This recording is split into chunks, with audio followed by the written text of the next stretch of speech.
the entire internet to a degree. I think any subject you can find, there's going to be a whole heap of I content. come back to the Joe Rogan thing, Andrew. Is that a lot of what you say, I agree with. Yeah. Right? I do, genuinely. I've written a lot of stuff you said. A lot of the stuff you talk about, I think, yeah, he's got a good point, right? So we agree about a lot of things. But when I read that kind of thing, I'm like, how much of that is you? How much of that is some act?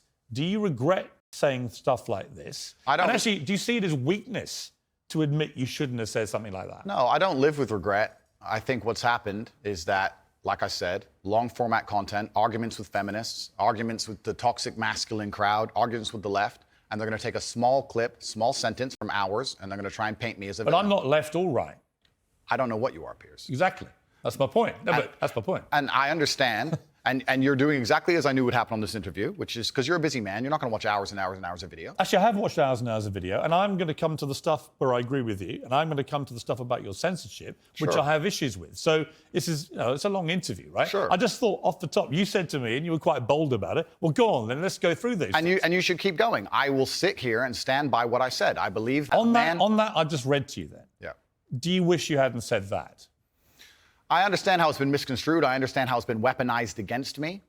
Do I regret it because it's been weaponized and used against me? Well, that's slightly annoying. That's not why I want you to Did I regret at the time mean what I said in the context of the conversation, which obviously you're not familiar with and the people at home are not familiar with? No, I meant what I said. The 25-year-old women, they've just talked to more guys, been to the club more times, been effed and dumped more times, more arguments, more mess, more for me to clean up. Well, there's a whole bunch of context and conversation around that that's been missed, and I I don't encourage. think I'm missing much context. Well, It's pretty- I encourage people who are interested to go watch it. Right, but I mean, I've just read out 3 sentences on the bounce there.